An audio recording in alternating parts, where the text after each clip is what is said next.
எல்லாருக்கும் எல்லாருக்கும் வணக்கத்தை தெரிவித்து உட்காந்து பேசுகிறேன். இன்னைக்கு காலம் மாறி போச்சு. இன்னைக்கு நம்ம அவங்க கொடுக்கக்கூடிய ஒரே கிஃப்ட் என்னன்னா படிப்பு தான், எஜுகேஷன்.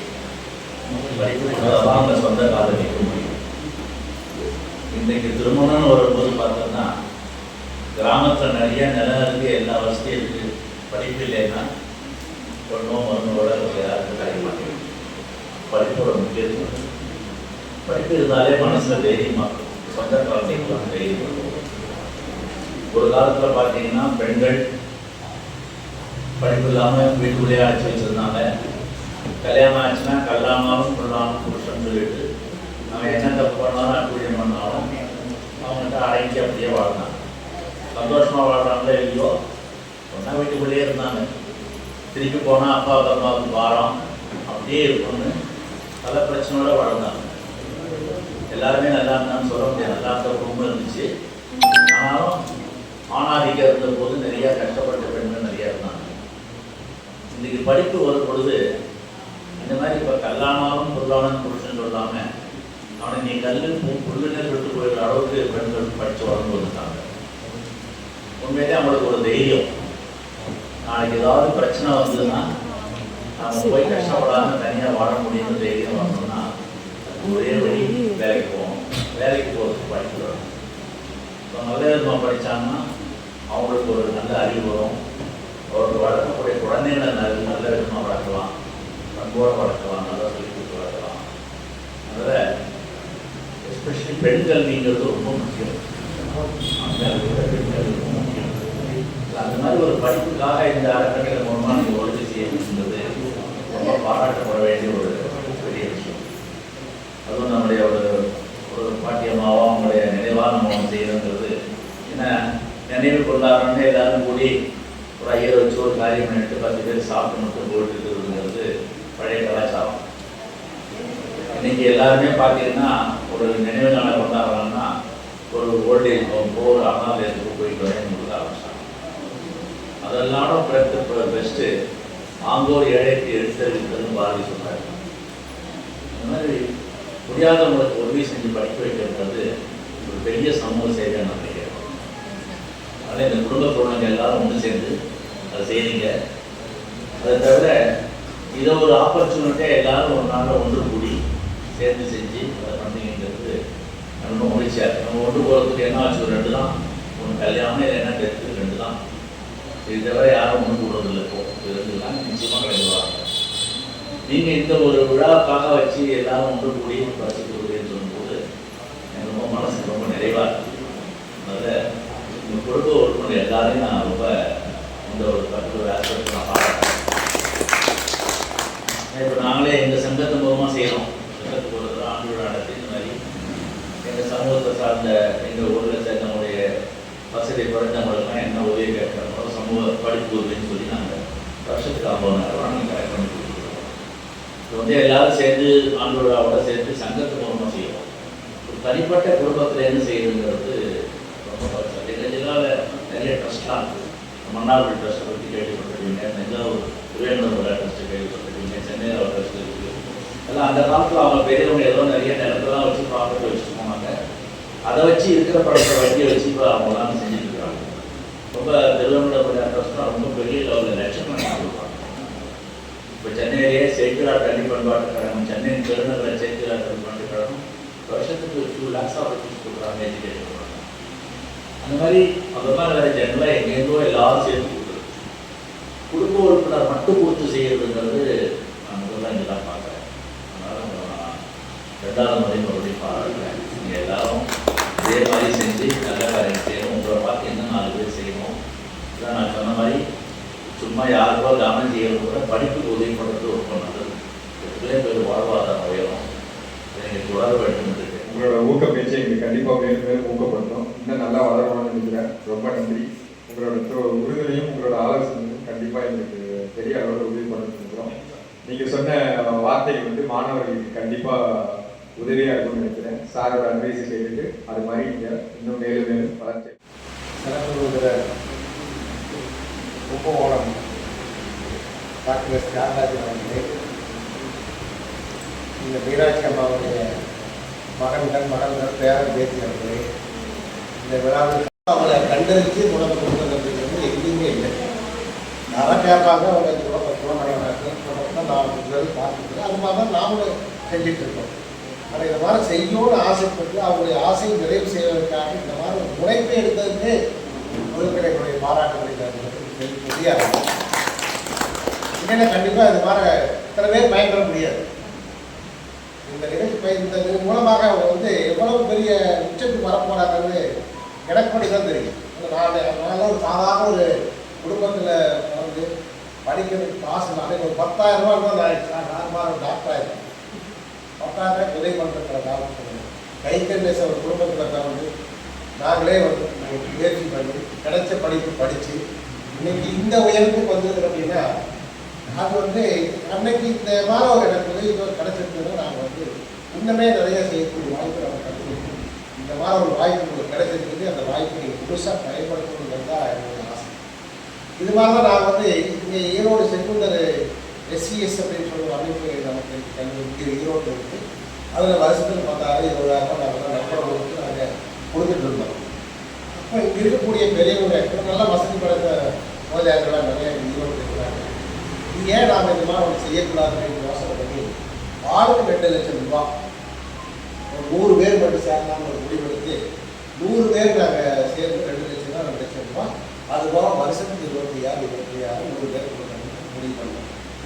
அப்போ எங்கள் செக்ரட்டரி என்ன சொல்லி பால்சாமி அவங்க என்ன சொன்னாரு, ஏன் 100 பேரோட நடத்துறீங்க, எவ்வளோ பேர் வந்தாலும் நாங்கள் ஏன் எடுத்துட்டீங்க, இன்னும் நாம் நிறைய செய்யலாமே அப்படிங்கிறத இதை வச்சாரு. அதுக்கு அந்த அடிப்படையில் மீண்டும் வந்து அங்கே சேர்க்கலாங்க. ஒரு 160 பேர் நாங்கள் நம்பர் இருக்கிறோம். 160 பேர் வந்து ஆளுக்கு 2 லட்சம் ரூபாய் நம்பரை சக்தி விடுறாங்க. அதுபோக வருஷத்துக்கு 25,000 அதை கொடுத்துக்குவாங்க. அந்த பணத்தில் வரக்கூடிய வட்டியிலிருந்து வருஷத்துக்கு 1 கோடி ரூபாய் நம்ம முதலியார் பசங்களுக்கு மட்டும் நான் கொடுக்குறோம். 3 ஆண்டு காலத்துக்கு உங்களுக்கு படிப்பு செலவு 3 ஆண்டோ 4 ஆண்டோ படித்தாலும் ஒரு செமஸ்டர் ஃபீஸை அந்த சட்டம் மூலமாக ஏன்னா முதலியார் பசங்க படிக்க வசதி இல்லாத வசதி அதை நீங்கள் எல்லாம் பயன்படுத்தணும். அதனால் நீங்கள் வந்து அதாவது பெரிய வசதியான பயன்படுத்துகிற பிரயோஜனம் இல்லை. படிக்க முடியாத செலவு கட்ட முடியாத வசதி நிறைய பேர் இருக்காங்க. எங்கள் கல்லூரியில் நான் கல்லூரியில் படிப்பு நேற்று அட்மிஷன் போட்டாங்க.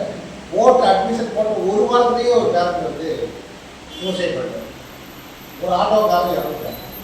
அவங்களுக்கு வந்து என்ன செய்யறது, பணம் கட்ட முடியாது அப்படிங்கிற வருத்தத்தில் அவங்க இருக்கிற போது அப்போ நான் வந்து எனக்கு நிறைய பேருடைய தொடர்பு ஈரோட்டில் இருக்கிறதுனால நான் ஒரு 2 இடத்துல சொல்லி அவங்களுக்கு வந்து 3ஆண்டு கால படிப்பு செலவு ஏற்றுக்கிற மாதிரி ஏற்பாடு பண்ணிக்கிறேன். அந்த மாதிரி ஒவ்வொரு யாராவது ஒரு உதவி பண்ணால் தான் நமக்கு கிடைக்கும். அப்போ நான் என்ன சொல்றேன்னா, நம்ம செங்குந்தர் ஃபவுண்டேஷனில் நம்ம பசங்களுக்கு நம்ம கல்லூரியில் சேர்ந்த பசங்களுக்கு முதல் உதவி கொடுக்குது. நிறைய பசங்க நம்ம முதலியார் பசங்க வந்து நம்ம கல்லூரியில் படிக்கிறது, அவங்க கவுண்டர் கல்லூரிக்கு போகிறாங்க. ஆனால் கவுண்டர் கல்லூரியில் இருக்கக்கூடிய மாணவர்கள் யாராவது ஒன்றாவது வராங்க பரவாயில்ல, நம்ம கல்லூரியில் யாரும் சேர்றது. அப்படி இருக்கிற போது நாமே வந்து அவங்க முன்னுரிமை கொடுப்போம். முதல்ல இந்த மாணவர் கொடுக்கணும் முன்னுரிமை கொடுத்து இப்போ வந்து வருஷத்துக்கு 1 கோடி ரூபாய் இந்த வருஷம் இன்னும் கூட அதிகமாக வாய்ப்பு இப்போதான் அப்ளிகேஷன் இப்போ தயாராகிட்டு இருக்குது. நீங்கள்லாம் கூட அதை கல்லூரியில் சேர்ந்தீங்கன்னா அது நீங்கள் பயன்படுத்தலாம். கண்டிப்பாக பயன்படுத்தி வருஷத்துக்கு ஒரு செமஸ்டர் ஃபீஸை நீங்கள் வந்து அதை பெற்றுக்கொள்ளலாம். அது எங்கே நான் இந்த கல்லூரியில் நானும் ஒரு மெம்பராக இருக்கிறனால எங்கள் கல்லூரியில் சேர்ந்து படிக்கக்கூடிய மாணவர்களுக்கு யார் கண்டிப்பாக கிடைச்சிது. நானே வாங்கி கொடுக்குறேன். யாராவது பேர் வந்திருக்காங்க கொடுக்குறேன். ஸோ அந்த மாதிரி வந்து ஏழை மாணவர்களுக்கு நாங்கள் நிறைய செஞ்சுட்ருக்கோம். நிறைய வசதிகள் வந்து படிக்கணுங்கிற நோக்கம். நாங்களாம் அந்த மாதிரி இல்லைங்கிற வருத்தத்துக்கு ஒரு வாய்ப்பு, இது ஒரு வாய்ப்பு. நம்ம நாட்டில் முடிஞ்ச அளவுக்கு எந்த அளவுக்கு பண்ண முடியுமோ அந்த அளவுக்கு உதவிகள் செய்யணும். படிக்கிறவங்களுக்கு அதாவது நம்ம சார் சொன்ன மாதிரி படிப்புக்கு இம்பார்ட்டன்ஸ் கொடுக்கணும். எனக்கு கூட நான் ஒரு பேசும்போது சொல்கிறாங்க, கல்விக்காக நீங்கள் உடனே போங்க, அதுதான் அந்த விழாவை போய் கலந்து கேன்சல் வேற ஒரு ப்ரோக்ராம் இருக்குது, அந்த ப்ரோக்ராம் என்னால் கேன்சல் பண்ணிவிட்டு இந்த மாதிரி நிகழ்ச்சி நடக்குதுன்னு சொல்லுவாங்க. அதுக்கு நீங்கள் முக்கியத்துவம் சொல்லி அனுப்பிச்சிருக்கிறாங்க. நீங்கள் இந்த பணத்தை வந்து வேஸ்ட் பண்ணியிருக்கிறாரு. இது கொடுக்கறதோட இன்னும் ஏதாவது ஒரு கவிதை வேறு ஏதாவது அமைப்புலாம் கிடைச்சிருந்தா அதை பயன்படுத்தி 2 செமஸ்டருக்கும் 3 செமஸ்டருக்கும் அதை பயன்படுத்தி நீங்கள் வந்து பார்ட் டைம் எப்படியாவது நீங்கள் உச்சத்தை அடையணும். ஆனால் அது வாங்கிட்டு நீதி இதே மாதிரி முன்னேறும், ஜெயிக்கும், நல்லா அதை பயன்படுத்தி நல்லா கலர் நல்லா இருக்கும். நீங்கள் தாராளமாக எல்லாத்துக்கும் பேசுகிற மாதிரி இருக்கணும், எல்லாத்துக்கும் பழகமாக இருக்கணும். நாளைக்கு நீங்கள் எந்த இடத்துல போனாலும் ஒரு பதவி அடையணும், அது நடத்தி சம்பாதிச்சு இந்த மாதிரி இருக்கக்கூடிய ஏழை பசங்களை நீங்கள் கஷ்டப்பட்ட பெற்றோர்களை நீங்கள் காப்பாற்றணும். இதெல்லாம் நீங்கள் மனசில் வச்சு அதை வச்சு நீங்கள் பண்ணிங்கன்னா கண்டிப்பாக கடவுள் வந்து நல்ல ஒரு வாய்ப்பு கொடுக்காது. ஆனால் தாராளமாக நீங்கள் கேளுங்க, நல்லா படிங்க, இந்த உதவித்தொகை கற்றுக்கொண்டு ஏதாவது ஒரு இடத்துல நீங்கள் சிறப்பாக வரணும் அப்படிங்கிறது எங்களுடைய எல்லாருடைய ஆசை. அப்படி நீங்கள் செஞ்சீங்கன்னா இந்த குடும்பத்துக்கும் நம்ம ஆத்தாவுக்கும் செய்த நன்றியாக இருக்குன்னு நான் நினைக்கிறேன். ஆகவே வந்து இந்த நிகழ்ச்சியில் பங்கு பெற்று பல தயாரிக்கக்கூடிய மாணவிகள் மிக சிறமான ஒரு நல்ல கல்லூரியில் தேர்ந்து படித்து முன்னேற வேண்டும் இறைவனை பிரார்த்தித்து வாய்ப்பளித்த நிகழ்ச்சி தலைமை ஆசிரியர் திரு பாலராஜ் அவர்களை 2 வார்த்தைகளிடம் பகிர்ந்து கொள்வதற்காக அழைக்கிறேன். அவர் எங்களுக்கு வாத்தியார் மாமா. அவர் வந்து எங்க அம்மாவுக்கு வாத்தியாரு, எங்க மாமாவுக்கு எல்லாம் வாத்தியாரு, எங்களுக்கும் வாத்தியாரா இருந்திருக்காரு. நாங்க ஊருக்குலாம் போகும்போது அவர்கிட்ட தான் நாங்க போய் படிச்சுப்போம். வாத்தியாரு. ஆமா, இது சிறப்பு என்னன்னா எங்க மாமா வந்து ஹையர் கிளாஸ், எங்க அம்மா வந்து சின்ன கிளாஸ். எங்க மாமாவுக்கு தெரியாத கணக்கு எங்க அம்மா போட்டுருவாங்க. ஏன்னா உங்க நகைச்சுதான் நான் படிக்கிறேன், இன்னைக்கு வரைக்கும் எங்க அம்மா எங்க அண்ணனோட நான் நல்லா படிக்கிறேன் அப்படின்னு. ஸோ இவர் வந்து எங்க எல்லாருக்குமே எங்க குடும்பத்துல ஒருத்தர் இவரு. ஸோ எங்க எல்லாருக்குமே ஒரு பெரிய இன்ஸ்பிரேஷன். அவர் 2 வார்த்தை இங்க பேசுவாரு. 1 வருஷம் 2 வருஷம் என் மனைவி 2 குழந்தைகளோட அவன் ஆட்டா வீட்டு பக்கத்தில் புது வந்த பொழுது ஆட்டா தான் அவளுக்கு இன்ஸ்பிரேஷன். அந்த வித்து தான் இந்த குடும்பத்திலிருந்து இருக்குது. ஆட்டாவுக்கு உதவி செய்யணும் அந்த எண்ணம் இருந்தது. மிகப்பெரிய வித்தா மாதிரி இன்றைக்கு இத்தனை குழந்தைகளுக்கு அவங்க எதிர்காலத்தை ஊக்குவிக்கிற அளவுக்கு வளர்ந்துருக்கிறதுக்கு பேர் மட்டும் அல்ல, இன்ஸ்பிரேஷனே அவங்க தான். அதனால் நீங்கள்லாம் நல்லா படித்து இந்த வாய்ப்பை பயன்படுத்தி மிகச்சிறந்த நடைபெறணும். அதுதான் அவங்களுடைய எண்ணமும் முயற்சியும். அந்த முயற்சி பெற்றுகிற இன்றைய மாணவர்களுக்கு உங்கள் அறிவுரை என்ன? படிக்கணும், நல்லா படிக்கணும், கவனச்சேரல் இல்லாமல் கொஞ்சம் இருந்தால் நிறையா இன்னைக்கெல்லாம் அன்றைக்கி இருந்து அந்த வாய்ப்புகள் ரொம்ப குறையுது. எனக்கு கவனச்சேரல் வாய்ப்பு ரொம்ப ரொம்ப அதிகமாக இருக்குது. அந்த மாதிரி கொஞ்சம் சிதறாமல் பார்த்து கஷ்டப்பட்டு முடிச்சு அப்படிங்கிற ஒரு உணர்வை தோன்றிய மீனாட்சி ஆத்தா நினைவை போட்டு என்று வந்திருக்க அனைவருக்கும் எனது மதிய வணக்கம். ஐயா சொன்ன மாதிரி எல்லாரும் கடவுள்கிட்ட வேண்டும் பொழுது செல்வம் பெற வேண்டும், சொத்து பெற வேண்டும், வீடுவாசல் பெற வேண்டும் அப்படின்னு வேண்டிடுவாங்க. ஆனால் கற்றதெல்லாம் மென்மேலும் பெருக வேண்டும் அப்படின்னு வேண்டிக்கிற ஒரே தினம் நம்ம தமிழகம் தான். அப்படிப்பட்ட ஆர்வமுள்ள இந்த மாணவர்கள் கல்வி கரை சேர ஒரு கலந்தரை விளக்கமாக இந்த மீனாட்சி அத்தாக்கியும் வர கட்டில் எங்கும் இருக்கும். அந்த கலந்தரை வந்து தீபம் வந்து மங்காமல் இருக்க அதற்கு நெய்யூற்ற வந்திருக்கும் சிறப்பு விருந்தினராக வந்திருக்கும் ஐயா டாக்டர் தியாகராஜன் அவர்களுக்கும் பழனியப்பன் ஐயா அவர்களுக்கும் மற்றும் சொந்தங்கள் அனைவர்களுக்கும் நன்றி. விழாவின் நாயகர்களாக வந்திருக்கும் குழந்தைகளுக்கும் அவர்களுக்கு உறுதுணையாக இருந்த பெற்றோர்களுக்கும் இந்த விழாவை சிறப்பாக நடக்க உறுதுணையாக இருந்த ஒருங்கிணைப்பாளர்கள் அனைவர்களுக்கும் அந்த ஒருங்கிணைப்பாளர்களின் உறுதுணையாக இருந்த சுற்றத்திற்கும் மற்றும் நட்புக்கும் அனைவருக்கும் நெஞ்சார்ந்த நன்றிகளை தெரிவித்துக் கொள்கிறேன். அடுத்த பகுதியாக 10ஆம் வகுப்பு முடித்த மாணவ மாணவியரை பாராட்டி ஊக்கப்பரிசும் ஊக்கத்தொகையும் வழங்குவதற்காக திரு டாக்டர் தியாகராஜன் அவர்களை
பார்த்துருக்காங்க, அவங்களுக்கு நிறைய எக்ஸ்பீரியன்ஸ் இருக்குது, ஓகேவா? அவங்களுக்கு எப்படி மார்க் ஸ்கோர் பண்ணணும்னு தெரியும், எப்படி படித்தா எவ்வளோ மார்க் வரும்னு தெரியும். ஸோ அதனால் எங்கே போனாலும், காலேஜ்க்கே போனாலும் எப்பவுமே ஒரு டீச்சரோட கைடன்ஸ் நமக்கு ரொம்ப ரொம்ப அவசியம். அதே மாதிரி நீங்கள் படித்து முடிச்சு ஒரு வேலைக்கு போனாலும் அங்கேயும் நமக்கு ஒரு டீச்சர் இருப்பாங்க. நம்ம உயர் அதிகாரியோ, நம்ம கூட வேலை செய்கிறவங்களோ நமக்கு ஒரு டீச்சர் அவங்க. ஏன்னா அவங்களோட அனுபவத்தை நம்மகிட்ட பகிர்ந்துக்குவாங்க. ஸோ கற்றுக்கிறதுங்கிறது எல்லா காலத்துலையும் நடந்துகிட்டே இருக்கும். ஸ்கூலுக்கு போய் படிக்கிறது தான் படிப்பு இல்லை, காலேஜுக்கு போய் படிக்கிறது மட்டும்தான் படிப்பு இல்லை. ஒரு ஆசிரியர் ஒருத்தர் நமக்கு கண்டிப்பாக கிடைப்பாங்க எல்லா இடத்துலையும். அது யாருங்கிறத நம்ம ஐடென்டிஃபை பண்ணி அவங்களோட கைடன்ஸ் நம்ம எப்பவுமே எடுத்துக்கிறது ரொம்ப ரொம்ப நல்லது. நான் வந்து பெருந்துறையில் கொங்குவேளார் மெட்ரிகுலேஷன் அப்படின்ற ஒரு ஸ்கூலில் படித்தேன். 12th முடிச்சிருக்கேன். இப்போ வந்து மதுரையில் பாத்திமா காலேஜில் படிக்க போகிறேன். பிகாம் சிஎஸ் கார்ப்பரேட் சர்டிஃபிகேஷன் படிச்சிருக்கேன். எனக்கு என்னோட எஜுகேஷனுக்கு ஹெல்ப் பண்ணதுக்கு ரொம்ப தேங்க்ஸ். என்னோட ஃபேமிலி மெம்பர்ஸ் ரொம்ப எனக்கு சப்போர்ட் பண்ணுவாங்க, இனிமேலும் பண்ணுவாங்க. நான் கண்டிப்பாக நல்லா படித்து ஒரு நல்ல நிலைமைக்கு வந்து இதே மாதிரி நான் எல்லாருக்கும் ஹெல்ப் பண்ணணும். கடைசியாக சொன்ன விஷயம் எனக்கு ரொம்ப வந்து கரூரில் படித்தேன். ஜேஇக்கு ப்ரிப்பேர் பண்ணேன். அது வந்து ஆன்லைன்லேயே பண்ணேன். அப்புறம் வந்து ஸ்கூலில் தான் எல்லா ப்ரிப்ரேஷனே பண்ணேன். டெய்லி ஈவினிங் கிளாஸ் இருக்கும். அது 5 to 10 கிளாஸ் அட்டன் பண்ணிட்டு அப்புறம் ஸ்கூல் ஒர்க்ஸ் ஏதாவது இருந்தால் படிச்சுட்டு அதுக்கு மேலே பண்ண மாட்டேன். ரெகுலராக தான் படித்தேன், நார்மலாக தான் படித்தேன். டிஸ்டர்ப் பண்ணாமல் இருக்காங்க. அம்மா அப்பா அவங்க டிஸ்டர்ப் பண்ணாமல் இருக்கிறதே பெரிய விஷயம். ஐஐடி நம்மகிட்ட 2 என்ட்ரன்ஸ் ஏஐடி தான் சூஸ் பண்ணேன். ஃபியூச்சர் ஏஐங்கிறதுனால ஏஐயில் வந்து ஏஐடி நம்மகிட்ட 2 என்ட்ரன்ஸ் எழுதி கவுன்சிலிங்காக வெயிட் பண்ணியிருக்கேன். ஐஐடிக்கு ஏதாவது டவுட் இருந்தால் கண்டிப்பாக என்னை கான்டாக்ட் பண்ணுவோம். ஹாய், நல்லா இருக்குன்னு தெரியும். ஸோ 10th இதே மாதிரி ஒரு நல்ல மார்க் எடுத்து அவார்ட் கொடுக்குறப்ப என்னால் வர முடியல. எப்பயும் எல்லாருக்கும் ஒரு சின்ன ஒரு கான்வர்சேஷன் இருக்கணும். எனக்கு ரொம்ப நாள் ஒரு ஆசை. அதுக்கு சரியாக ஒரு டைம் கிடைக்கல, கிடைச்சிருக்கு. தேங்க்யூ. 12th முடிச்சுட்டு அடுத்து என்ன பண்ண போறீங்க, ஸ்கூல் முடிச்சுட்டு என்ன பண்ண போறீங்க, இதுதான் இப்போ இருக்கிற 10th முடிச்சவங்களுக்குமே இப்போது இதுதான் மைண்டில் பெருசாக ஓடிட்டு இருக்காங்க. அடுத்து என்ன பண்ண போகிறோம், நெக்ஸ்ட் என்ன ஸ்டெப், என்ன படிக்கலாம், அதுக்குள்ள போகிறோம். ஒரு சில பேருக்கு பேஷன் இருக்கும், ஒரு சில பேருக்கு ப்ரொஃபஷன் இருக்கும். பேஷன்னா எனக்கு பிடிச்ச விஷயத்தை தான் நான் செய்யணும் அப்படின்னு இருக்கும். ப்ரொஃபஷன் வைஸ் எனக்கு ஒரு நல்ல செட்டில் ஜாபில் லைஃப் செட்டில் ஆகிறதுக்கு ஈஸியான ஒரு வே நான் வந்து ஃபைன் பண்ணணும் அப்படின்றது. இந்த ஜேர்னி ரொம்ப பெரிய ஜேர்னி. ஸோ நான் என்ன சொல்லிக்கிறேன்னா, 12th நான் செஞ்ச ஒரு பெரிய மிஸ்டேக் இது. நீங்கள் வந்து லைஃப்பில் நம்ம என்ன பண்ண போகிறோம் யோசிச்சுட்டு இருக்கிறத விட இப்போ நீங்கள் பண்ணுறதை தெளிவாக பண்ணுறோமான்னு யோசிச்சிங்கன்னா லைஃப் ஆட்டோமேட்டிக்காக உங்களுக்கு நல்ல ஒரு லைஃப் செட்டில் ஆகும். அதுக்கப்புறம் உங்கள் பேஷன் இருக்குது தெரியும், அதாவது எனக்கு பிடிச்ச விஷயத்தை நான் செய்யணும் அப்படிங்கிற ஒரு தாட் இருக்குவாங்க. அதுக்கப்புறம் நம்ம அதை கண்டிப்பாக ஃபோக்கஸ் பண்ணால் அதுவே நம்ம சக்ஸஸ் ஆகும். ஸோ இப்போ நீங்கள் செய்கிறது வந்து நான் என்ன செய்ய போகிறேங்கிறத யோசிச்சு இப்போ இருக்கிற லைஃப் நீங்கள் விட்டீங்கன்னா, நான் பர்சனலாக சொல்கிறேன், இதில் நான் எக்ஸ்பீரியன்ஸாக இருக்கேன். இதனால் என் மார்க்ஸ் ரொம்ப அதிகமாக இருக்குது. அதனால நான் சொல்கிறேன், ப்ரெஷரே இருக்குது. கான்செப்ட் புரியலங்கிற ப்ரெஷர் இருக்கலாம். இதுக்கப்புறம் நம்ம லைஃப்பில் என்ன கான்செப்ட் இருக்க போகுதுங்கிற ப்ரெஷரே நான் ஓகேங்களா. ஸோ பண்ணுற வேலையை மட்டும் தெளிவாக பண்ணுறோமாங்கிற கான்செப்ட் வந்து மைண்டில் வச்சுக்கணும். ஸோ என்ன பண்ணுறோம்னா, நம்ம என்ன வேலை 12th பேஸ்ட் கான்செப்ட்ஸ் ஓரியன்டட் என்ன பண்ணிக்கலாம். இப்போ கண்டிப்பாக 10th முடிச்ச ஸ்டூடெண்ட்ஸ் நான் சொல்கிறேன், உங்களுக்கு வந்து கோர்ஸ் செலக்ட் பண்ணி என்ன குரூப் எடுக்கலாம் அப்படிங்கிற ஒரு ப்ரெஷர் எல்லாத்துக்குமே. நான் நோட்டாக சொல்கிறேன், உங்களுக்கு வந்து குரூப் 1, குரூப் 2, குரூப் 8 3 குரூப் இருக்கும். ஃபஸ்ட் குரூப் மேபி இப்போ ஸ்கூலில் பயோ மேக்ஸாக இருக்கலாம், பியூர் சயின்ஸாக இருக்கலாம். Second group it's obviously computer science. Third group வந்து ஆர்ட்ஸ் ரிலேட்டடான கோர்ஸ் எல்லாமே படிக்கிற மாதிரி கரெக்டுங்களா. எனக்கு வந்து ஆர்ட்ஸ், அதாவது ஆர்ட்ஸ் பற்றி நல்லா இந்த டைம் உங்களுக்கு ப்ரெஷியஸ் டைம் நான் சொல்கிறேன். ஏன்னா இந்த டைமில் தான் நீங்கள் வந்து எந்த குரூப் எடுத்தால் எனக்கு எந்த ஃபீல்டுக்குள்ள போக முடியுங்கிற ஒரு கான்செப்டை கேதர் பண்ண முடியும். ஸோ எந்த கோர்ஸ் எடுக்கலாம் அப்படிங்கிறத இப்போ கன்ஃபார்ம் பண்ணுங்கள். மற்றபடி எதுவுமே போட்டு வரல. ஓகே, இது ரிலேட்டடாக போனால் எனக்கு ஆர்ட்ஸ் குரூப் வேணும், இல்லை இது ரிலேட்டடாக போனால் எனக்கு கொஞ்சம் ப்ரெஷர் ஃப்ரீயாக இருக்கணும், ஆனால் சயின்ஸ் ஓரியன்டாக போகணும், இன்ஜினியரிங் மாதிரி போகணும் அப்படின்னா computer science is best choice. இல்லை நான் வந்து இன்னும் நல்லா என்னால் பெர்ஃபார்ம் பண்ண முடியும், எனக்கு வந்து நல்ல கான்ஃபிடன்ஸ் இருக்குது, அதனால் இதை பண்ணுவேன் அப்படிங்கிற ஒரு ஸ்டேபிள் மைண்ட் இருந்துச்சு அப்படின்னா you can go to pure science or biomaths. ஓகேங்களா. அதுக்கு போனதுக்கப்புறம் நான் சொல்கிறேன், ஃபஸ்ட்டே சொன்னது தான், அதை அடுத்து நம்ம என்ன பண்ண போகிறோங்கிறத பற்றி இதை யோசிக்கணும். லைக் நான் அடிப்பட்டது எந்த மாதிரி அடிப்பட்டதுன்னு சொல்கிறேன். எனக்கு வந்து 10th நான் முடிச்சுட்டு வந்து எனக்கு ஆர்ட்ஸ் எடுக்கணும்னு ரொம்ப ஆசை. லைக் நான் சொன்ன மாதிரி அவனோட பேஷன், எனக்கு ஆர்ட்ஸ் போகணும், எனக்கு வந்து சொன்னால் டிஸ்கவுண்ட் பண்ணணும்னு இருந்தாங்க. ஸோ அந்த கான்செப்டாக நான் வந்து ஆர்ட்ஸ் படிக்கணும் அப்படின்ட்டு எங்கள் வீட்டில் வந்து ஒத்துக்கல. இல்லை நீ இன்ஜினியரிங் படிக்கணும் அப்படின்னாங்க. சரி இன்ஜினியரிங்கில் போனால் நம்ம எந்த ரிலேட்டடாக படிக்கலாம் அப்படின்னு நான் பார்த்தா எனக்கு வந்து computer science is best choice இருந்துச்சு. ஏன்னா எனக்கு கம்ப்யூட்டர் சயின்ஸில் ஒரு இன்ட்ரெஸ்ட் இருந்துச்சு. சரி ஓகே நம்ம கம்ப்யூட்டர் சயின்ஸ் பண்ணலாம். அதுக்கப்புறம் நம்ம செட்டில் ஆனதுக்கப்புறம் நம்ம வந்து அதுக்கப்புறம் பர்சியூ பண்ண முடிஞ்சு அப்படின்னா நம்ம வந்து டிஸ்கவுண்ட் படிக்கலாம். படிக்கலனாலும் அது ரிலேட்டடாக நம்ம ஒரு 2-3 ப்ராஜெக்ட் செய்யலாம். ஏன்னா எனக்கு பிடிச்சிருக்கு இல்லை, அப்போ அதை நான் கண்டிப்பாக அது ஒரு ஸ்டெப் பண்ணிட்டு இருக்கேன். அதுக்காக நான் பண்ணலான்னு சொல்லிட்டு நான் கம்ப்யூட்டர் சயின்ஸ் எடுத்தேன். ஐயோ கம்ப்யூட்டர் சயின்ஸ் எடுத்தேன், இனிமேல் நான் என்ன பண்ண போகிறேன், எனக்கு வந்து இதை பற்றி எதுவுமே தெரியாது அப்படிங்கிற ஒரு ஃபியர் எனக்கு கூட கண்டிப்பாக இருந்துச்சு. அந்த 11th முடிச்ச வரைக்குமே எனக்கு இருந்துச்சு, 12th ஸ்டார்டிங் வரைக்கும் இருந்துச்சு. அந்த 12th ஸ்டார்டிங்கில் நாங்கள் ப்ரெஷர் இல்லாமல் கொஞ்சம் வந்துருந்தேன்னா இன்னும் கொஞ்சம் நல்லா வந்துருக்கலாம். ஸோ அதை வந்து நான் உங்ககிட்ட எக்ஸ்பெக்ட் பண்ண விரும்பல. நீங்கள் யாருமே அந்த மாதிரி உள்ளே போய் மாட்டிக்காதீங்க. உங்களுக்கு போகிற கான்செப்டை தெளிவாக படிங்க, அதுக்கப்புறம் வரதை பார்த்துக்கலாம். லாங் ஜர்னி நான் சொன்னேன், அதுக்கப்புறம் வரதை நம்ம பார்த்துக்கலாம். ஓகேங்களா? Thank you all. சரி ஹெல்ப் பண்ண டீச்சர்ஸ் அண்ட் படிக்கிறதுக்கு ஹெல்ப் பண்ண ஃப்ரெண்ட்ஸுக்கு நான் தேங்க்ஸ் சொல்லுவேன். அதுக்கப்புறம் எனக்கு ஊக்கத்தொகை பரிசு வாங்கினேன். விழாக்கள் நிர்வாகத்துக்கு நன்றி. இருக்கவங்க எல்லாருக்கும் ரொம்ப நன்றி. எனக்கு 12th ரொம்ப சப்போர்ட்டிவாக இருந்தது என் அப்பா அம்மா தான். இன்னும் கொஞ்சம் ட்ரை பண்ணியிருந்தேன், நிறையா மார்க் எடுத்திருப்பேன். பட் இந்த மார்க்கே ஓகேன்னா எங்கள் அப்பா அம்மா சொல்கிறாங்க. ஆனால் இன்னும் எஃபர்ட்ஸ் போட்டு காலேஜில் நல்லா படித்து எங்கள் அப்பா அம்மாவை பெருமைப்படுத்துவேன். நானும் இது மாதிரி முடியாதவங்களுக்கு நிச்சயமாக உதவி செய்வேன். கண்ணா நீங்கள் என்ன மாதிரி எஃபோர்ட் போட்டீங்க படிக்கிறதுக்கு? மைக்கில் late night studies, early morning தான் எழுதி படித்தேன். அப்புறம் வெளியே போகாமல் வீட்டில் இருக்காங்க. செல்ஃபோன் எப்போ பார்த்தீங்க? செல்ஃபோன் பார்க்க விட மாட்டேன். ஓகே, இப்போ ஸ்டூடெண்ட்ஸ்க்கு என்ன மாதிரி படித்தா அதிக மார்க் ஸ்கோர் பண்ணலான்னு நீங்கள் நினைக்கிறீங்க? டீச்சர்ஸ் கைடன்ஸ் வேணும் கண்டிப்பாக. அவங்க பேச்சை கேட்டு கொஞ்சம் ஃப்ரெண்ட்ஷிப்லாம் கட் பண்ணிட்டு ஃபோன் யூஸ் பண்ணாமல் ஹார்ட் ஒர்க் போட்டால் நான் அத்தானி ஹையர் செகண்டரி ஸ்கூலில் தான் படித்தேன். நானும் நல்லா தான் ப்ரிப்பேர் பண்ணேன். கொஞ்சம் ப்ரிப்பேர் பண்ணியிருந்தா இன்னும் நல்லா மார்க் எடுத்துக்கலாம். இப்போது நினச்சி கொஞ்சம் கஷ்டமாக இருக்குது. சரி நீ காலேஜ்லேயாவது நல்லா படிக்கணும்னு நினைக்கிறேன். நான் வந்து ஒரு டிகிரி முடிச்சுட்டு ஏதாவது கவர்மெண்ட் எக்ஸாம் ப்ரிப்பேர் பண்ணணும், டிஎன்பிஎஸ்சினா யூபிஎஸ்சி அந்த மாதிரி எழுதணும்னு நினச்சிருக்கேன். அது எழுதி ஒரு நல்ல ஜாப் கிடச்சி நானும் இந்த மாதிரி உதவி செய்யணும். நிறையா பேர் படிக்க முடியாமல் இருக்காங்க, அவங்களுக்கு உதவி செய்யணும். தெரியுமா, நான் இன்னும் கொஞ்சம் முயற்சி எடுத்திருந்தேன்னா இன்னும் நிறைய மார்க் வாங்கியிருப்பேன்னு சொன்னீங்கல்ல. உங்க எல்லாருக்கும் அதுதான், நம்ம எது செஞ்சாலும் இன்னும் கொஞ்சம் நம்மளால பெட்டரா செய்ய முடியும்னு நினைக்கும் போது தான் நம்ம அடுத்த கட்டத்துக்கு போக முடியும். ஓகேவா? ஸோ அவங்களுக்கு ஒரு தெளிவான ஆஸ்பிரேஷன் இருக்கு. நான் அடுத்து என்ன பண்ண போறேன், டிஎன்பிஎஸ்சி எழுத போறேன், யூபிஎஸ்சி எழுத போறேன், அந்த மாதிரி ஒரு ஆஸ்பிரேஷன் இருக்கு. ஸோ உங்க எல்லாருக்குமே அது மாதிரி நம்ம அடுத்தடுத்து என்ன செய்ய போறோம், அதுக்கு நம்ம எப்படி தயார்படுத்திக்கணும் அப்படிங்கிறத நீங்க யோசிக்கணும். சரியா?